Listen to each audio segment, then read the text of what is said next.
Hello and welcome back to another episode of the Oxford Online Maths Club. My name's James and it's just me on the live stream today, but I'm joined by a couple of current students, Beth and Max, in the live chat which is underneath me right now. Let's say hi to some people. Hi Freddie, hi UN, hi Fiza, hi Raphael, hi Maya. Maya's asked a question to the current students. If you want to join in with that live, then that's over at slido.com /OOMC, or if you go to the club website, there's all these links down. Where are they? There we go, over there, down at the bottom somewhere. So the idea of these is that we talk about some random bits and pieces of mathematics. We're going to maybe do some proof today. I'm going to tell you a fact about prime numbers, and we're going to have a look at some stuff that might happen in first year mathematics. Hi to Leah and Molly, and that's Iglet saying hi to Beth, so I say hi Iglet. I'm going to say hi Beth as well. Hi Beth and Max, thanks for joining in again. They've helped with the live stream before. They're back again for more fun. Hi Anonymous, I should say you can be anonymous in the chat underneath. Brilliant stuff. Right, okay, how are we doing? We've got 100 people here, more or less. That's very nice. Let's see if I can turn things on. What do I want? I want this. No, I want... Oh, hello. I've broken this.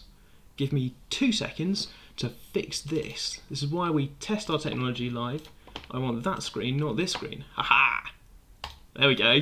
Coming up today, we've got something called Wilson's Theorem. Don't search it now. I want to spend a good half an hour talking about Wilson's Theorem. If you go and look it up, I'm sure you can find a much quicker look at what Wilson's Theorem is and how to prove it and stuff like that. I'm going to spend a good chunk of time talking to you about this. This is number theory, which was sort of requested last week, that people wanted to talk about some pure mathematics, so we're going to do Wilson's Theorem today. Don't look it up yet, I'm going to tell you what it is in a minute, I promise. After that, I want to talk about triangles. Nobody asked me to, I just would like to talk about triangles. Hi to Celia and Charlie, and Johnny as well, who's friends with Iglet. Yes. Oh, and shout out, while I remember, shout out to everyone from Greenhead College. I was talking to your head of maths earlier today, and he said that he was going to make all of you watch it. So, hi. Right. Okay. What do I want to do first? Oh yeah, I want to say in chat, Beth and Max. I mentioned Beth and Max as well. As a request for Vicky to join the live stream, I will show this to Vicky. I'm in conversation with different people about the live stream. Okay. Yay, number theory, forbidden knowledge. Right, okay. Good stuff. Okay. Anything else I want to do with chat first? I've got chat open at the same time. James, what is your favourite shape? My favourite shape is hexagons. I like hexagons best. They've got just the right number of sides. I actually liked hexagons before. There's now a very popular YouTube video about hexagons being the best shape, and I liked hexagons before that. They've just always had the right number of sides for me. Great stuff there. Right, okay. Should we talk about Wilson's Theorem? Probably everybody's looked it up by now because I've stalled for time, which, even though I said not to, so, you know, what are we going to do? I just want to rearrange my windows a little bit so that I've got that there, and I've got, there we go. Right, cool. Okay, let's go. There is a popular video on hexagons, maybe. Are we moderating video links? We should probably moderate video links. Right, cool. Okay. Yeah, I think I'm just going to start talking about Wilson's Theorem, if that's all right. I think we're all here. We're all sort of comfortable. We've had 5 minutes of admin at the start. People who have come before probably know that I usually spend a good 5-10 minutes at the start waffling around, talking about anything. Would be very cool if Vicky Neal was here. I'm showing this to Vicky. Cool, right, okay. And further reading is posted to the website maths.org.uk/r/club. Sebastian didn't look it up, there we go. King Richard IV likes hexagons too. Did they have hexagons back? Anyway, yes. Molly wants a poll. I have got a poll. I'm going to run a poll during the break in the middle, I think. I've got a poll about kind of future things that I've been thinking about. Anyway, right. Poll's coming up. We're going to talk about Wilson's Theorem now. This slide's Wilson's Theorem. It's a statement about a prime p. Well, it's a statement about any prime number p. So in the statement below, there's going to be a prime number p. We usually use p for prime. I think it's probably because p is the first letter of prime. Good link there. Hi to Thailand. Right. Good. Okay. Here's the statement. The statement is this is 1 less than a multiple of p. And I should be clear, this exclamation mark, this is factorial. I'm not just really excited that p minus 1 is 1 less than a multiple of p. I mean, it's true. If you take out the exclamation mark, that p minus 1 is 1 less than a multiple of p, that's still true. But this factorial is supposed to mean that you do sort of p minus 1 times p minus 2, this object, times p minus 3, times dot dot dot, times 3, times 2, times 1. Okay. So that's the statement. Come on. There we go. There are other ways to write this, of course. So if you're not happy with this many words in your statement, we could write something like this instead. We could write that if it's 1 less than the multiple of p, well, hang on, if I add 1, then I get a multiple of p. So here's another statement of Wilson's theorem. These are going to be equivalent statements. Choose your favourite. Right, okay. Or you could write it as p divides p minus 1 factorial plus 1. I'm going to say words like this a little bit, if that's okay. These are all supposed to be equivalent things that I could say. I haven't proved it yet, by the way. There's more and more text is going on screen. Don't worry, this is not a proof. This is alternative statements. P divides that, or maybe people will be happier if I said p is a factor of p minus 1 factorial plus 1. There's a potential we get confused if we say factor and factorial too much, because those are quite different things. Someone wants a favourite shape poll. We'll do a favourite shape poll at the break. Okay, favourite shape poll coming up. There's a lot of shapes to put in a favourite shape poll, right? Maybe I'll work out how to do some sort of word cloud. Cool, right, okay. Could you do some sort of NCR version?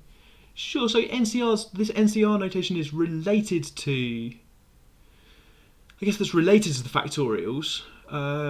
I can't off the top of my head think of a tidy way to write. What I really want is this object p minus 1 factorial.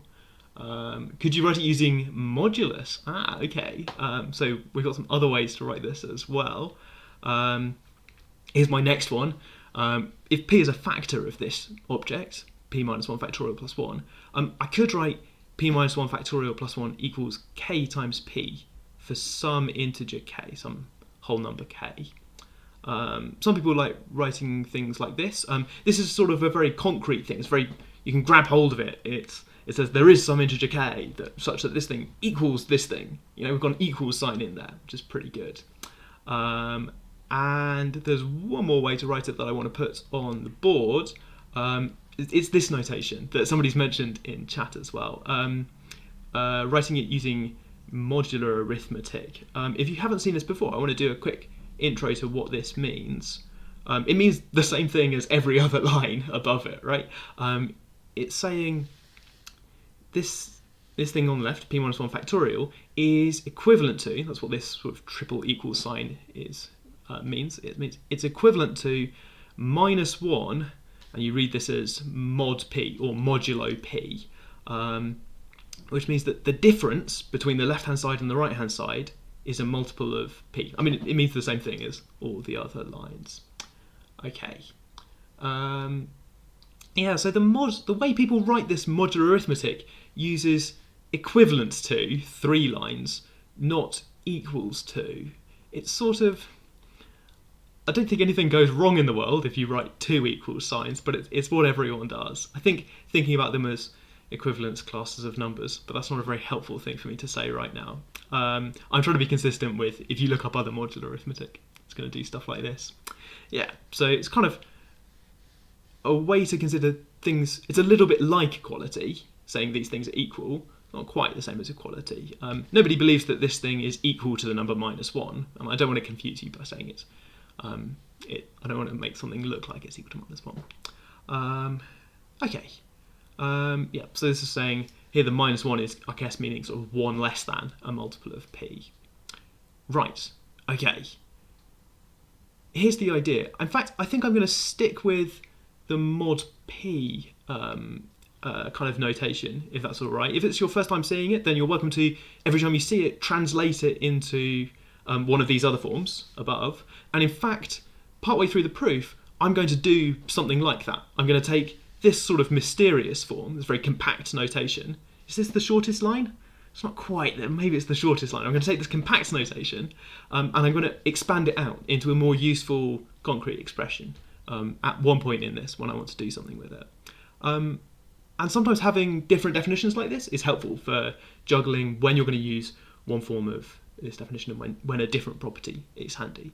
Sometimes it will be really important to say, well, P is a factor of this, that P is a factor of this, and sometimes it'll be really handy to just have it written in this neat modular arithmetic form.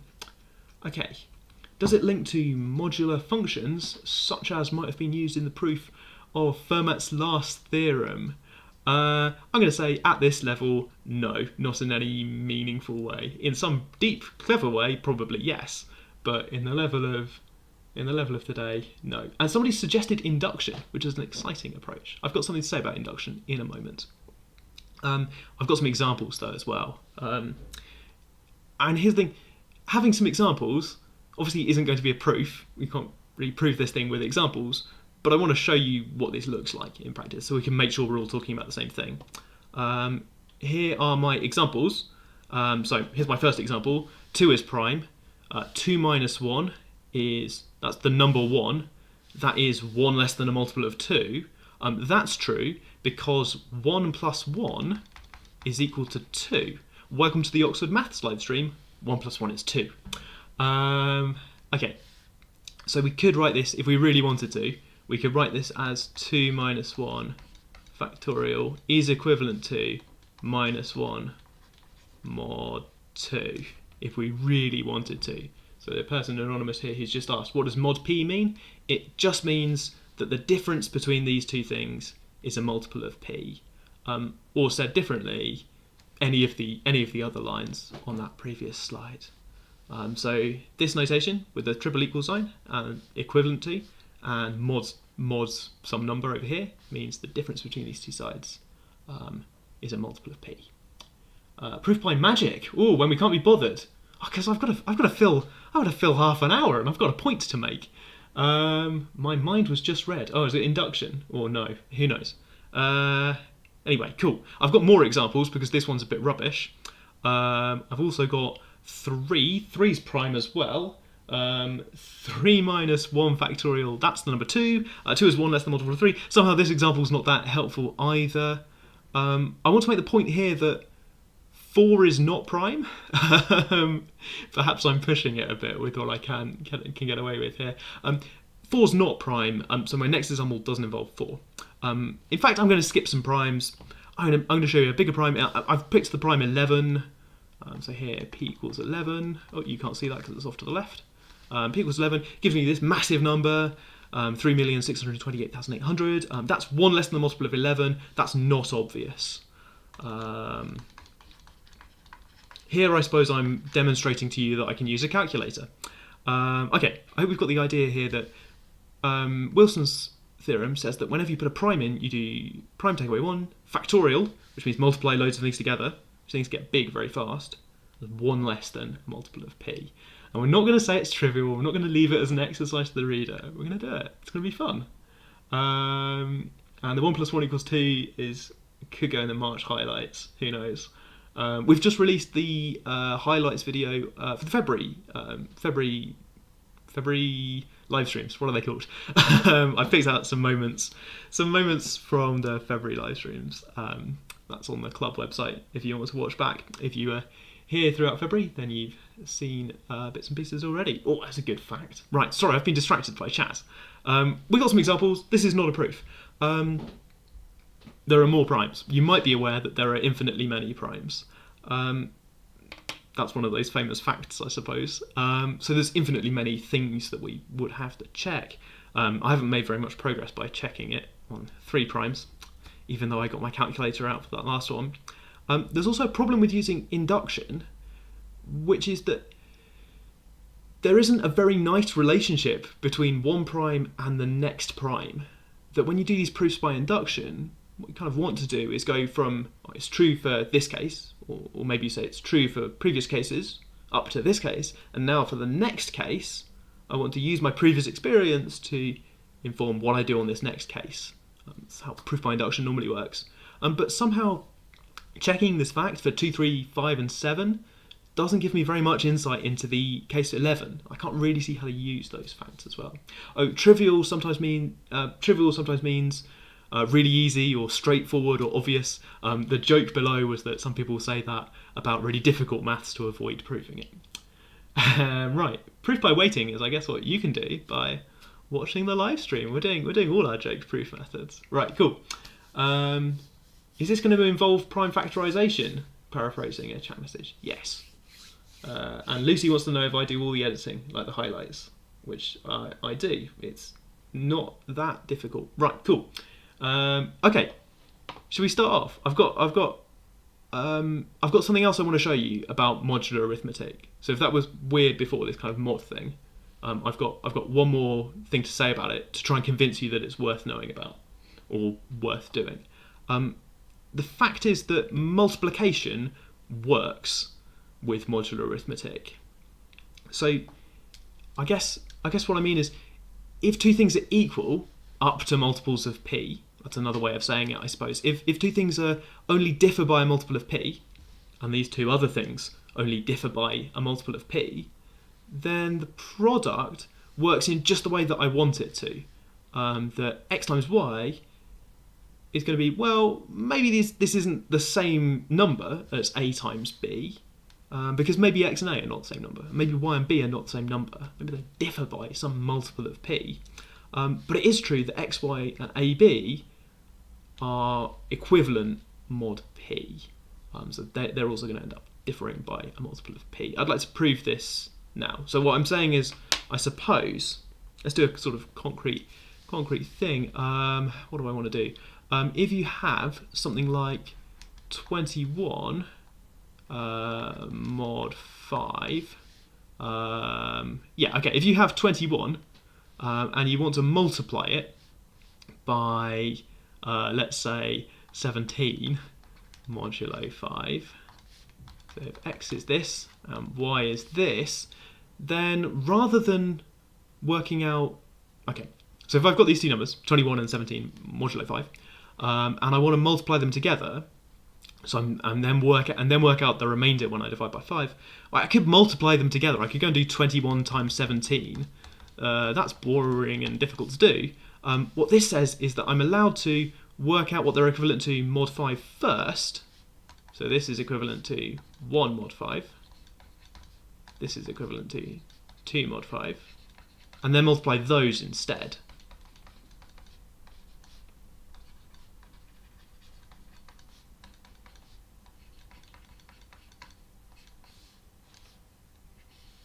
Okay, so here I've used the fact that things are equivalent if they differ by a multiple of 5. I've used that to simplify 21 mod 5. Oh, I can take off 20 because that's a multiple of 5. So 21 mod 5 is equivalent to 1 mod 5. And 17 mod 5, well, that's equivalent to 2 mod 5 because I can take off 15 to leave me with 2 mod 5. The fact I'm about to prove is that multiplication works in the way that I want it to. That if I want the kind of remainder when I multiply 21 and 17 together, modulo 5, remainder after dividing by 5, then what I can do is do the remainders first and then multiply. And that makes the multiplication easier. Okay, right.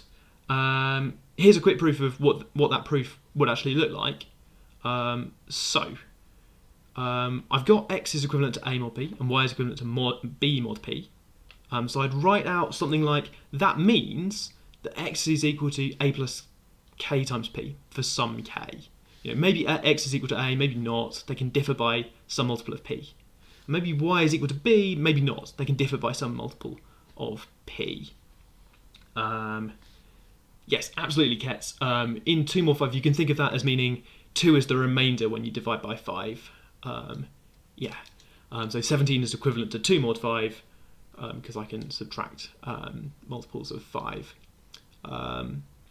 You don't always have to. I think there's a rule when you work out remainders that they always have to be less than the number you're dividing by, and we don't worry about that rule here. It's okay for me to write numbers and not worry about whether they're bigger or smaller than the number I'm dividing by. That's why I'm a little bit reluctant about saying remainder too much. Cool, yes, Anonymous is way ahead of me. I can write x is a plus kp, and y is b plus I as some multiple of p. And when I multiply them together as actual numbers, I get, I've got a plus kp, I'm going to multiply that by b times b plus mp, and there's a whole load of sort of first, outside, inside, last stuff going on here, and I get a whole mess. But importantly, most of these terms have got p in, so they're multiples of p. And when you're working modulo p, thinking about things equivalent mod p, you can ignore any multiples of p that you see around. Okay, so yeah, this is exactly ab more than some multiple of p, or it differs. X, y, and ab differ by a multiple of p, you could say. Yes, it did come up in the pigeonhole video as well. We talked about remainders there, where you divide numbers by 3, and we talked about how adding works in modular arithmetic too. Things just work quite nicely. So this little proof on the board is just supposed to convince you that when I multiply stuff together, modulo p, then I can just, it just works. I can multiply both sides together and everything's okay. Okay, good. Thought I'd show you that. Can't quite remember why. Maybe my next slide will help out. Yeah, so 17 mod 5 is equivalent to 2 mod 5. People usually write just the mods on just one side, just kind of down the side next to the work, rather than writing mod on each side. I don't know, it's just the sort of notation. It's also okay to write 2 is equivalent to 17 mod 5. That is also a-okay. This is the point I'm trying to make, that I'm not being fussy about, like, remainders have to be small numbers, right? And I'm not being fussy about that. It's okay to write both of these. These are both fine. You can even write stuff like 17 is equivalent to 22 mod 5. All that I want is the difference between the two sides, the difference to be a multiple of 5. Or, yeah, I think it's easiest to think of it as the difference is a multiple, rather than 1 is the remainder or something. Neither of them has to be kind of the remainder in a traditional sense. This modulo thing, since we're talking about it, sort of, I guess the language, if you want to imagine the word modulo meaning something, you could imagine the word modulo meaning kind of up to or ignoring or something like that, to mean these things are equal if you ignore p. If you ignore the fact that 21 and 1, they're not actually equal, but they are equal if you ignore all the 5s. 6 and 4, those are different, because it doesn't matter if you ignore 5s, then 6 and 4 are still pretty different. Cool, maybe that's not a helpful thing to say. Good, okay. Could have shown instead that I can add them and use that by induction. Yes, I think I'd show the addition thing in chat here. I think I'd do a similar bit of work for that as well. Could have done that too. Cool, yep, addition works too. Good. Maybe the addition is less maths to put on the board. Oh well. This slide looked nice and tidy until I drew on it. Oh well. Right, okay, what do I want to do? Oh yeah, Wilson's theorem. That's what we're doing. Here's my idea. Well, not my idea, but the idea in proving this. Try to find pairs of numbers that cancel. What I mean by cancel is multiply to give 1. And I suppose I don't mean multiply to give the number 1, because everything in that product, p minus 1 down to 1, everything in that product's bigger than 1, right? So I can't hope for things to multiply to actually give me the number 1, but they could multiply to be 1 more than a prime, because that would be nice if that happens, because then in my big product I'd have some complicated terms, but I could simplify them by replacing a pair of them with just 1. And we've seen that multiplication modulo p works out, so then I'd be multiplying by 1 mod p. That's a way of simplifying. If I can find pairs that cancel with each other, that multiply to give 1 mod p. Okay, here's my plan for finding those. And this is probably the reason I want to show you this. I've just got a note saying my sound is really quiet. I'm going to try fiddling with my sound settings. I can't fiddle with my sound settings any more than this. Right, cool. Here's my idea, main idea really. We're going to try, given a number x between 1 and p minus 1, we're going to try all the possibilities. This is like lock picking, where you just try all the possible keys, right? We're going to try all of the possible numbers, 1, 2, 3 up to p minus 1. We're going to try multiplying all of those by x, trying to find something to multiply by x to get one more than a multiple of p. Remember, one more than a multiple of p is going to be great in our big product, because multiplying by 1 I can do. Right, okay. Here's plan. I'm going to try multiplying all of these things together. Crucial point. When I do this, am I ever going to get the same answer mod p twice? So, I mean, as numbers, all of these things are different, because it's like 1 times x, 2 times x, 3 times x, 4 times x. But maybe up to factors of p, maybe some of those repeat, like the way 17 and 2 are the same modulo p. They're different. 17 and 2 are different numbers, but they differ by a multiple of 5. Okay, so here's a little bit of algebra to say no. The answer is no, we don't get the same answer, mod p twice. If we do, so it's maybe suppose that we do, suppose that x times a was the same thing as x times b up to multiples of p, modulo p, for some different a and b. Okay, if that happens, so if I hit the same number twice, really annoying, it's probably not 1 and I've hit it twice.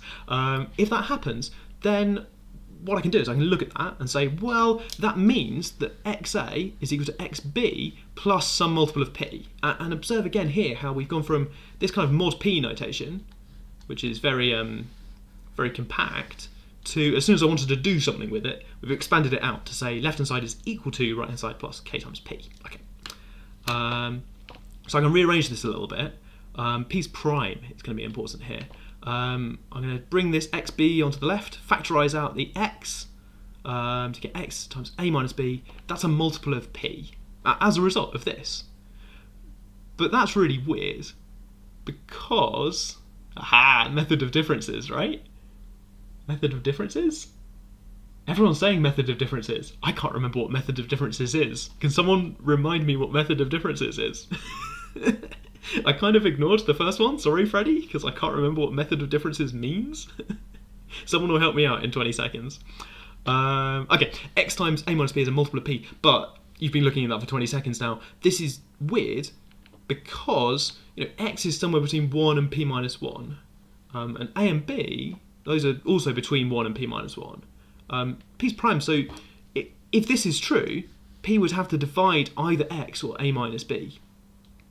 That's something about prime factorizations in there. I can't remember who predicted prime factorizations, but here they are. I'll scroll back in a moment. You could imagine that being a fact about prime factorizations. It's actually more a fact about how primes work, but never mind. P's prime is either going to divide x or a minus b, but that's impossible for this range of x, a, and b. Because x is somewhere between 1 and p minus 1. It's not there are no multiples of p in there, and a and b, they're both in that range. So there was no way the difference can be a multiple of p. It's a way of evaluating sums. Oh, it's that thing about a plus b minus a plus c minus b plus d minus c plus e minus d. I think that's I can't see how that's related. Sorry, I've gone off method of differences. Something like that, I suppose. It's not quite like that. Right, we're having a chat about method of differences. Between consecutive terms in a sequence is divisible by a certain number. Okay, I need to revise further maths, obviously. Oh, and I've got a video to watch later. Okay. Ooh. Yeah, what if x is prime? Well, x could be prime, but it can't be a multiple of p. Because x is somewhere between 1 and p minus 1. So x, there are primes in there, like 2, maybe. But there's no way it could be a multiple of p, this particular prime, p. Yeah, okay. So all of this bit This is kind of hypothetical down here. This can't happen. So the answer to this question is no, we don't. We never get the same answer, modulo p, twice. This bit in the brackets now is called proof by contradiction. I never know when people see proof by contradiction first. This idea that you try out an idea, and if it leads to nonsense, then that idea can't be true. So we tried out this idea. Maybe they clash sometimes. If they clash, xa equals xb mod p. If they clash, then nonsense, I'm afraid. So that can't happen. So we must get different things each time. People are probably slightly ahead of me, but this is great news. This means that one of these, and I don't know which one, but one of these must have given 1.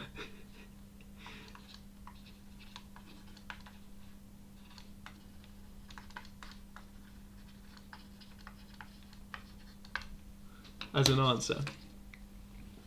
I've tried multiplying x by p minus 1 different things, and there are only p minus 1 possibilities of what I can get out. I never get this twice. It's a little bit like the pigeonhole principle. I think we're pretty close to the pigeonhole principle, right?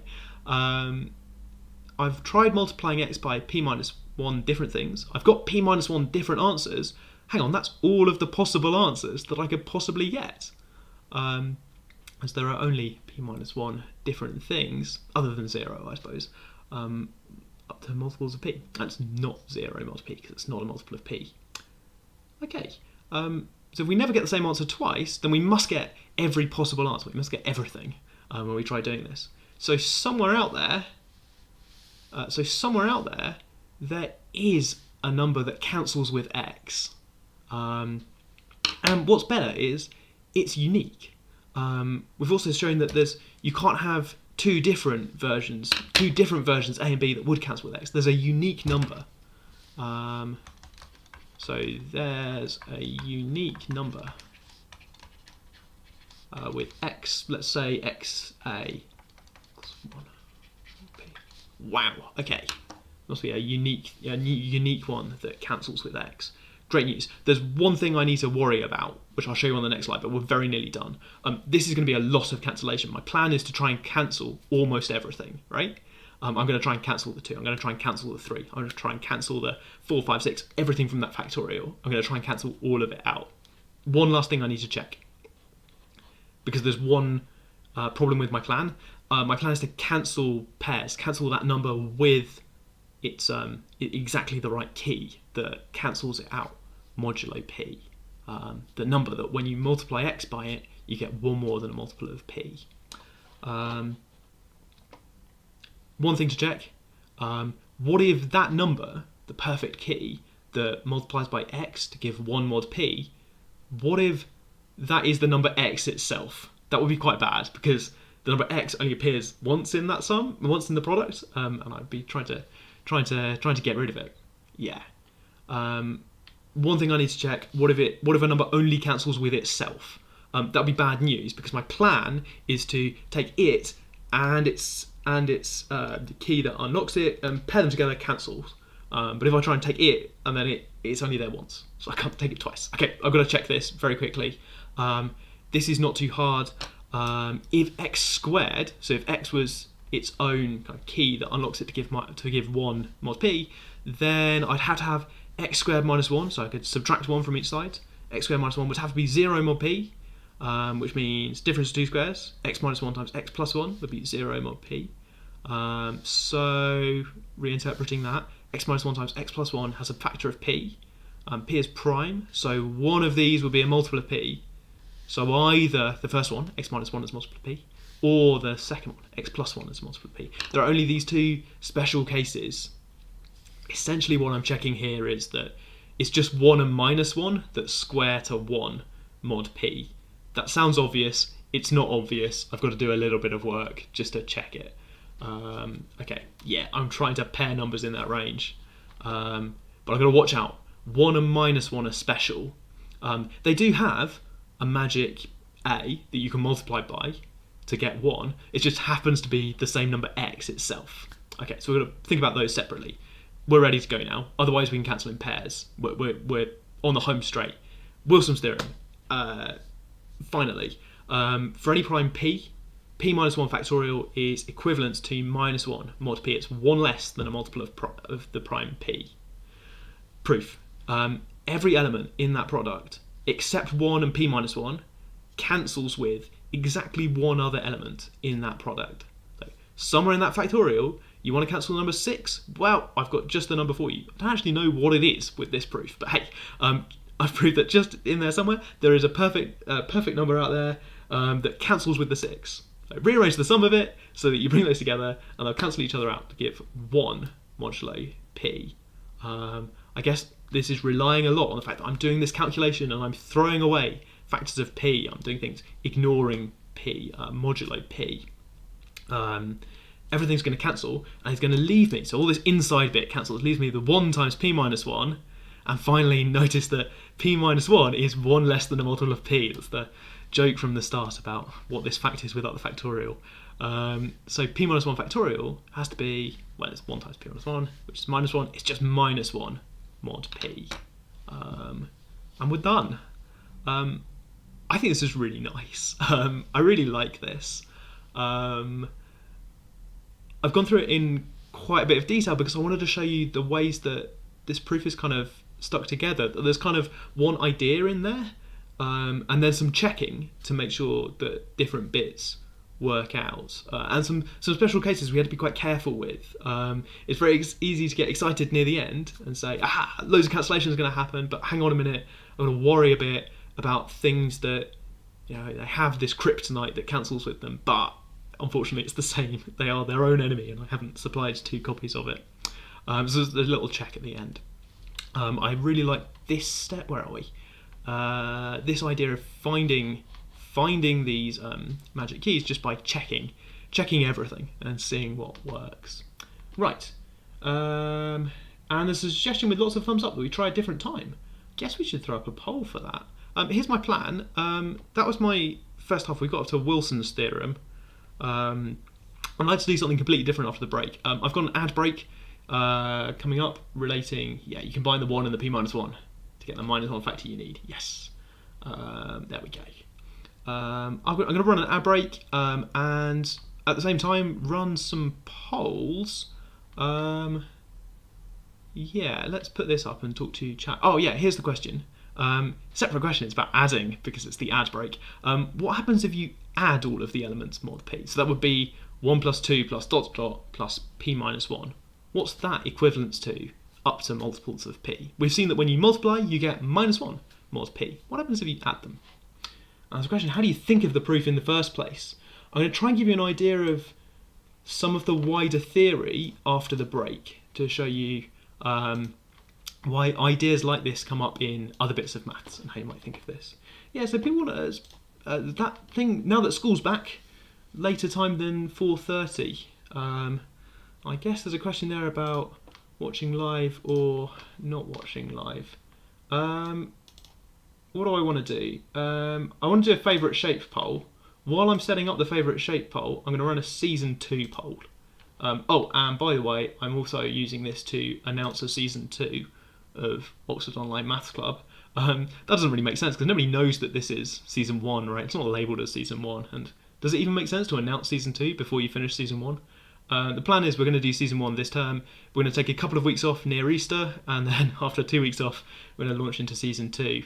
I'm currently planning whether that should be more like this, of just showing you some maths. Here's some prime numbers. Or whether that should be maths preparation, whether we should just do maths problems. Last year, for the year 13s, who were year 12s at the time, I guess, last year we ran something called the math livestream, where we just did math problems. Occasionally a little bit of extra stuff, but we did a lot of math problems in a livestream format. I'm probably going to do that at some point over the summer. And the other option is just do a mix of both. A bit more math. We've done a tiny bit of math, right? We have 1 episode on math. That's winning at the moment. I'll let that run a bit while I hop back over to the Q&A, which is now not on screen. Yeah, this is good. I'm also hiding all of the people who are answering the ad break question from the live stream. I think maybe someone got in before I put the poll up. But, yes, and I'm setting up a poll for favourite shape.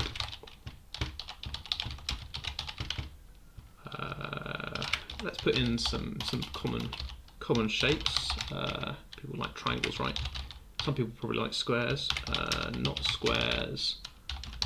Other quadrilaterals. Oh goodness me. Menga sponge.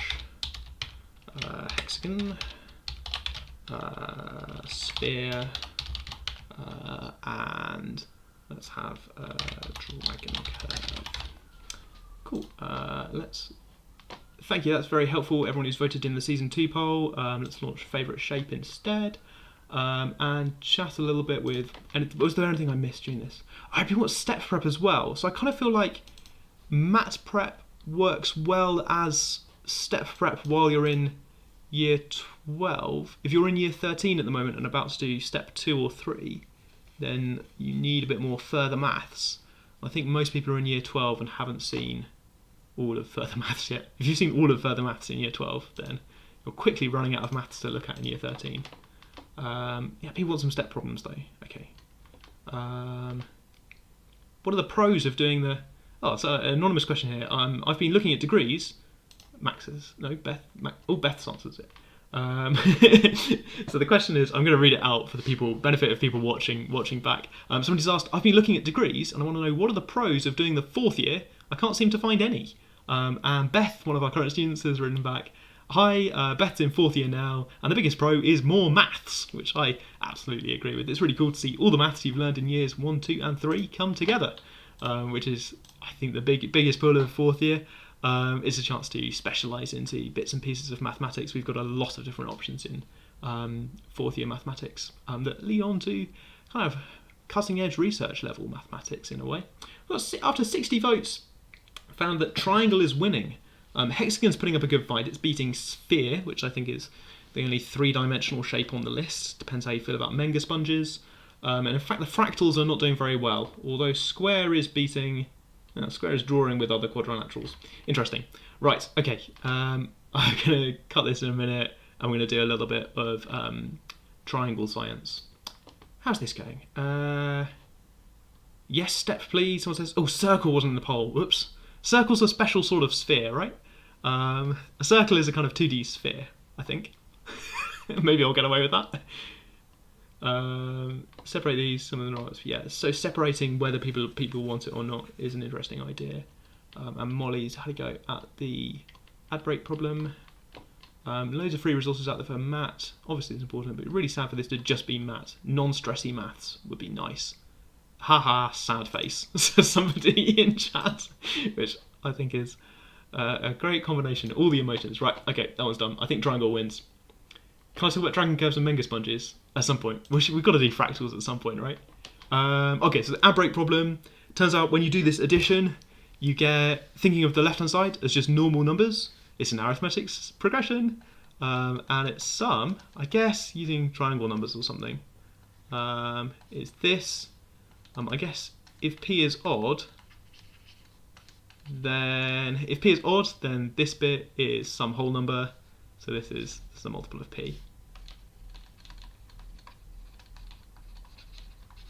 Or something. It looks like a multiple of p, and in fact it is a multiple of p. This thing is 0 mod p. Oh, I suppose unless p equals 2. This doesn't work if p equals 2. 2 is a very odd prime. That's not my joke, I should not do it. Which would I rather have, Fields Medal or an Arbel Prize? Oh, I think whichever I pick is sort of vaguely insulting, so like half the mathematician winners, right? Can I have both? I'll take both, please. Molly's not a fan. Right, cool. And there's a question for Oxford students about A-levels.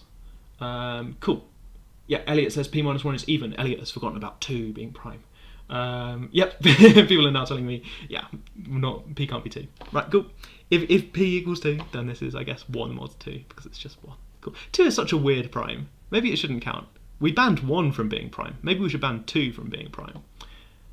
Don't at me. That is not my real opinion. Right, okay. This question's turned out to not be very interesting, but I want to make the point that that shouldn't stop us from asking, that somehow having this question is worth it, even though the answer turns out to be not as interesting as Wilson's theorem. Maybe I shouldn't include it in Oxford Online Maths Club, but hey, you gotta have some stuff. Right, okay. Any other tips on choosing colleges as well? I want to tell you about triangles next. This is not related. This is something different. In fact, I've brought a triangle with me, and I'm going to try and show you my triangle, which is on my desk. Please work. We're using the buggy second camera.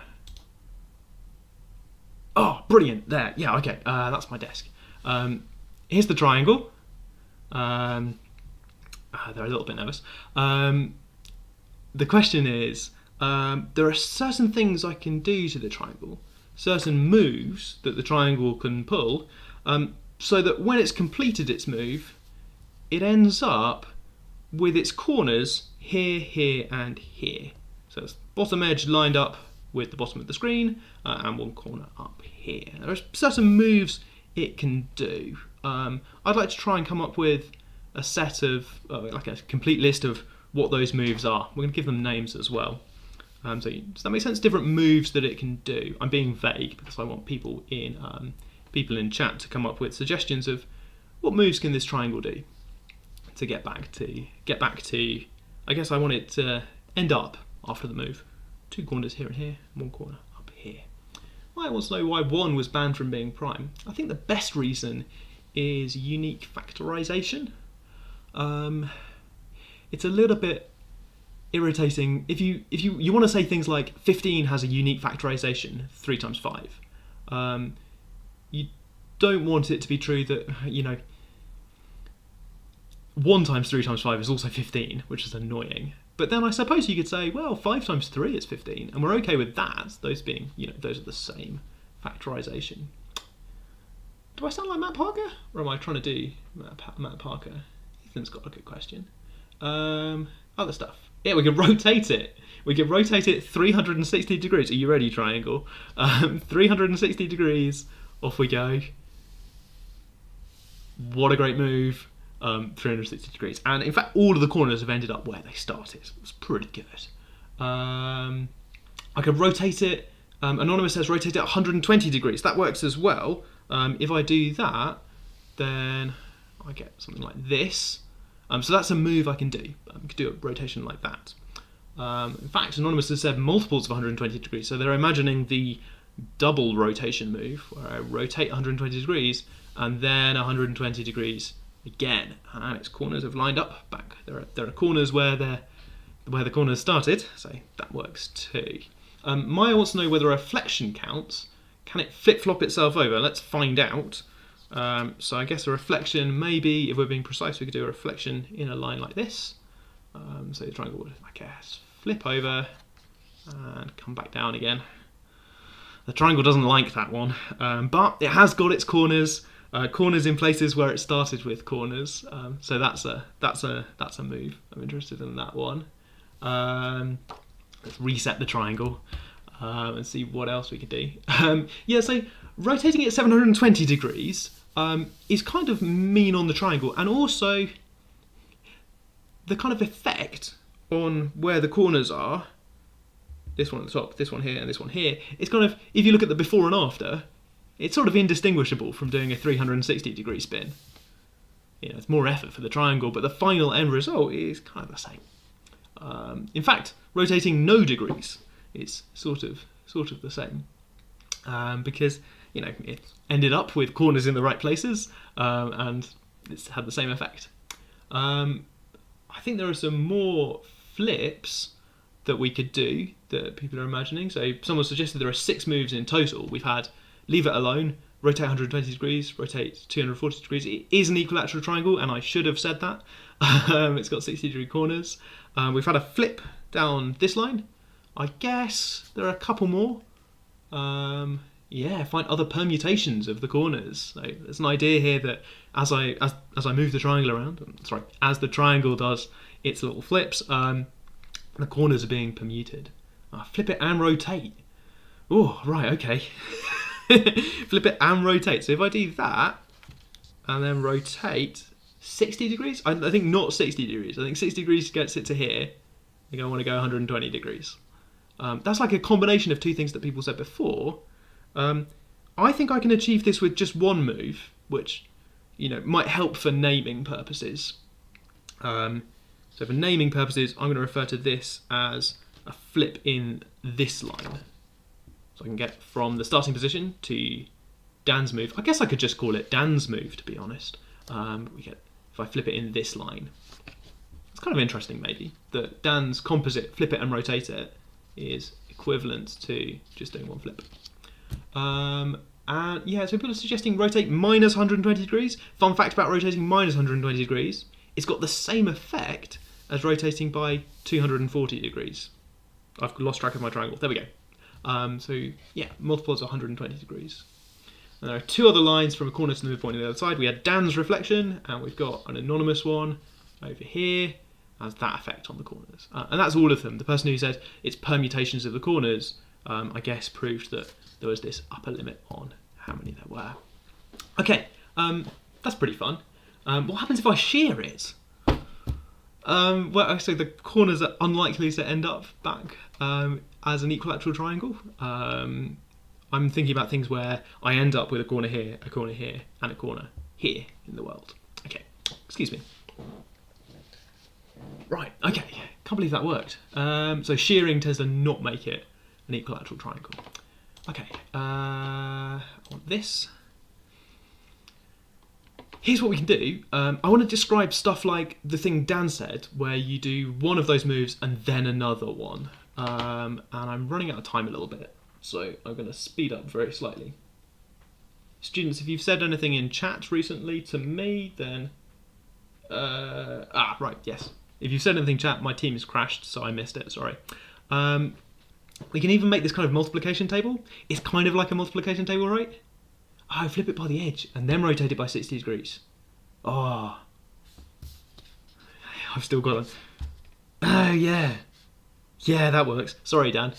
Yeah, is that 60 degrees? Maybe that is 60 degrees. Interesting observation. Cool, right. I've put words into Dan's mouth, but I'm making a point, so I'm going to carry on. Dan said we could do this. We could do one of these operations and then another one. If you do that, and I guess exercise for the reader or something to try yourself, is find out what the effect is of doing one of these and then the other. It's the case that because these are all the possibilities, then when you do one and then the other, you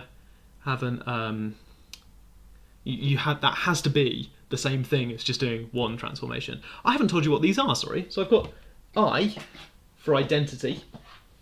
Some people use E for identity, but I think here we're going to use I for identity.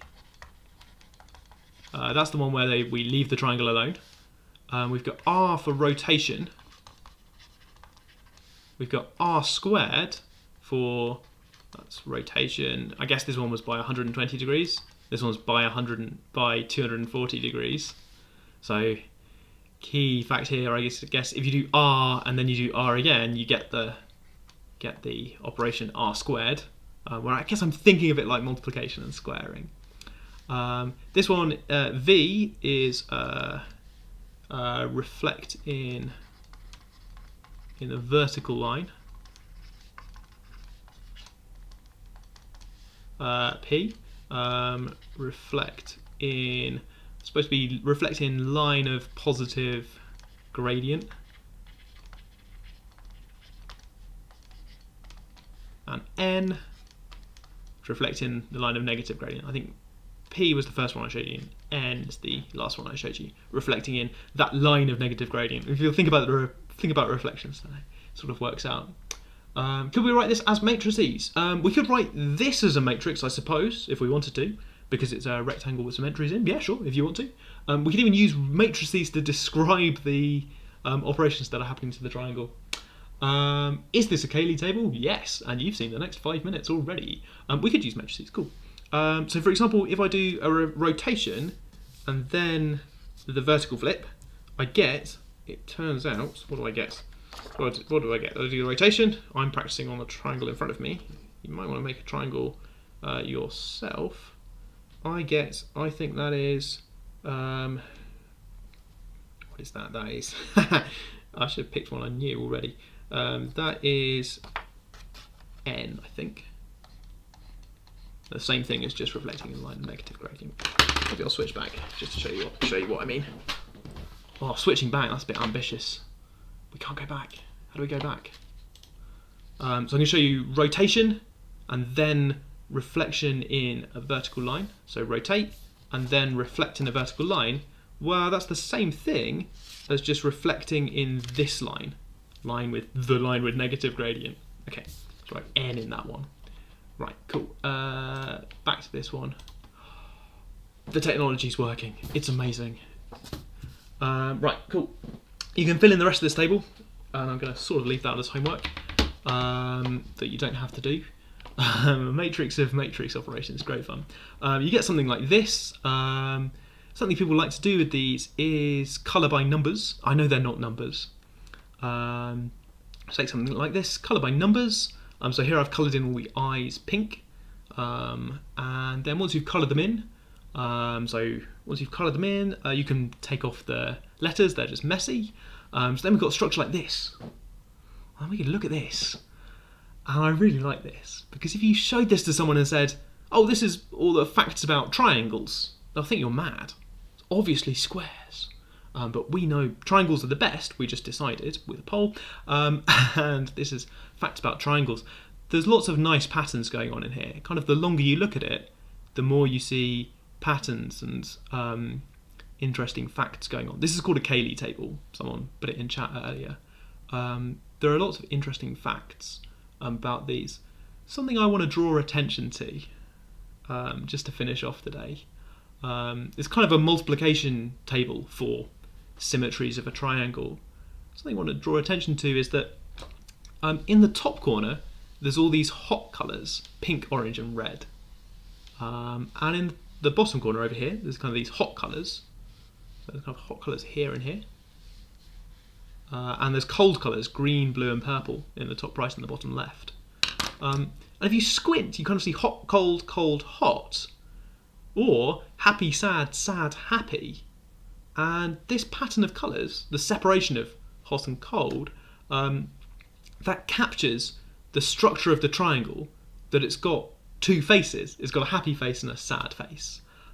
Somehow that fact about the triangle, that it's got two faces, is kind of baked into the patterns that you get in this Cayley table. Formally there I'm quotienting by a normal subgroup, which is not going to mean anything. But in fact, this has got there's some theory that you learn about at university called group theory, where you look at things that work with some sort of multiplication, maybe like regular multiplication with numbers, or maybe like multiplication up to factors of p, or maybe multiplication in the sense of doing things to a triangle, one after the other. And group theory tries to link those together and talk about things you can do on groups in general. Here we've got this kind of super structure going on with 3 of the colours and 3 of the other colours. I liked this so much that a few years ago with some friends we made one of these out of stained glass window is too grand. We made one of these out of sweets wrappers and cardboard. It looks all right with the sun coming through it. That's my Cayley table, Cayley table for the symmetries of a triangle, stained glass window. So Cayley table is like multiplication table for all the elements in your group, and it's very hard to define what that is without telling you lots of group theory, which I'm not going to do, but I'm going to put something in the further reading. So if you check the website, check the Maths Club website at the weekend, there'll be something there to read about group theory. Might be included in further maths, depends which board you're on and which kind of options your school has picked within further maths. Yes, everyone likes Minecraft. We had a whole episode on Minecraft. Right, okay, and I had a kind of graph picture. I think I'll show you this, but then not say anything about it. You can also think about the kind of operations moving around this graph. I regret making this now because I've run out of time and I don't have time to tell you about geometric graph theory, which was going to be a bad idea anyway. That's all for today on the live stream part of Oxford Online Maths Club. If you want to ask us anything else, or if we missed your question, I'm going to hang around in the Slido chat afterwards to pick up on anything we missed earlier. If you're watching the replay and we're not live anymore, then you can contact us on the email below, down there somewhere, to email us anything about the Maths Club. Or if you want to ask a student, email that email address and we will forward it on to a friendly student and let them know what the friendly student said. Further reading on the website. And I'm gonna stop there. Right, yes, okay. I've had a recent streak of being good at turning off the live stream without it being awkward and weird. So let's ruin that now. Yes. I'll see you in 167 hours for another episode of the Oxford Online Maths Club. Bye!